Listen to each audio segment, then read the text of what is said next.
To achieve a split stitch, you will bring your needle up from the back of the fabric, move 1 stitch length forward, and bring your needle back down.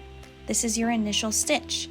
Your second stitch, you're going to bring your needle up and split the threads in the middle of your prior stitch, and bring your needle back down once you've gone forward 1 more stitch length. That's why it's called split stitch, because we are splitting the threads. So we're going to come up and split our threads again, and move 1 stitch length forward and bring our needle back down. That is how you complete the split stitch. We're going to continue this all the way down the line on the pattern, but split stitch is a really great one to have in your arsenal. It's great for outlining, it's great for texture, for lettering. I use it almost every day. I hope this helped, and please like and subscribe to my channel for some more tips and tricks. Thank you.